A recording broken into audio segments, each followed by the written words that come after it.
Are you going to delay the mandate that individuals have to buy government-approved health care or pay a tax?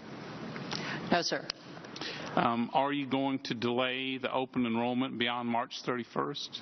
No, sir. Can I get you to answer that question on what is now success? Because I only have 3 minutes. Well, success looks like millions of people with affordable health coverage, which we will have by the end of March. So you're changing your standard of 7 million by the end of March 31st? I said success looks like millions of people having affordable health care. You said 7 million. Kathleen Sebelius, Health and Human Services Secretary, up on Capitol Hill today. This on a day when it became known that the Obama administration essentially is giving millions of people a way to get around the individual mandate. They fill out a form and they get an exemption from the individual mandate if their plan was canceled. It's a form, a hardship exemption. We're back with the panel. Charles, first kind of ferreted out by the Wall Street Journal editorial board. It was in there, the hardship exemption. The Obama administration kind of laid it out, and it applies to people who lost their plans. Kirstin Powers, maybe. Sebelius is implying that it was in the plan all the time, in the bill. Yes, it was. But it was very narrowly defined. It meant if you lost your house, you lost your job.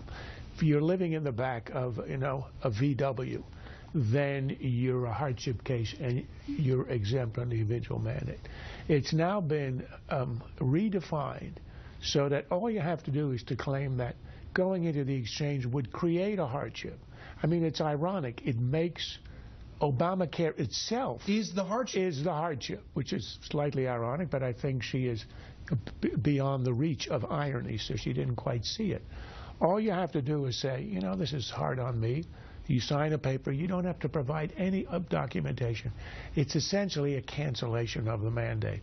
Now, I think they're either going to leave it at that, so people will, through trickle down, they're going to learn that you don't have to sign up. You just have to sign a piece of paper that it's a hardship, or they will actually cancel it in mid-year if there are people who haven't heard by the grapevine and begin to get notices and begin to panic and begin to indicate they might vote against Democrats. Yeah, so here's the word. If you have your plan canceled March 31st, that you're supposed to pay a fine, $95 or 1% of your annual salary, whichever is greater.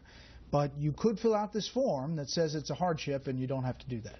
Well, to me, the obvious question is, why didn't President Obama say this when he came out and apologized for the fact that people were losing their plans, and he was so sorry and there's nothing I can do about it? Why didn't he say there's actually something that can be done? There's this hardship exemption, and you're fine. It out. They said so. Well, here's the thing. Most of the people that would use that exemption they had insurance, right, that they're losing, so they want to have health insurance, so they probably already have bought new health insurance because these are people who wanted health insurance in the first place.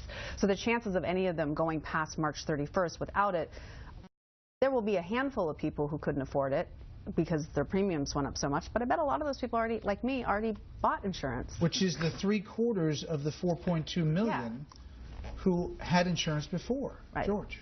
Well, first of all, the IRS is the enforcement mechanism of the mandate, and they're probably so busy suppressing free political speech in this country, they have no energy left for enforcing that. This is kind of the Bobby McGee, Janis Joplin administration right now. And she said freedom's just another word for nothing left to lose. This freedom's just another word for nothing left to delay. What is not delayed yet on Obamacare? Particularly when, as you said, they told the Supreme Court it's absolutely crucial that we have the individual mandate. Turns out nothing's crucial, therefore nothing is almost left of Obamacare. If I could answer Kirsten's question, you aren't cynical enough.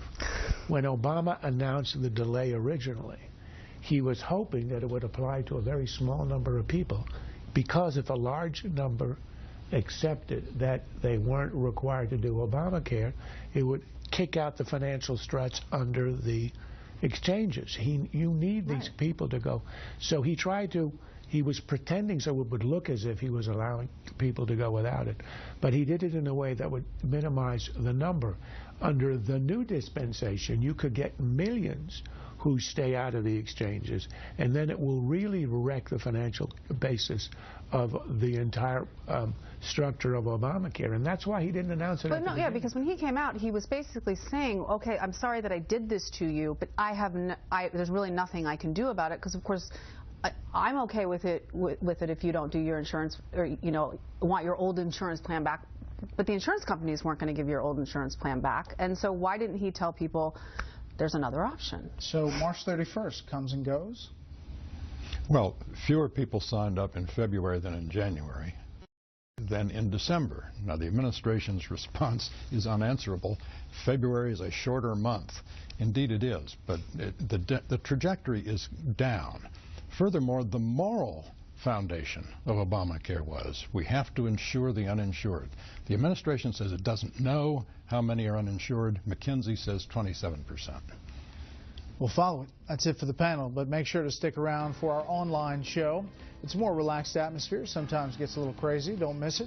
But first, stay tuned for a tribute to an inspirational young man who will be missed.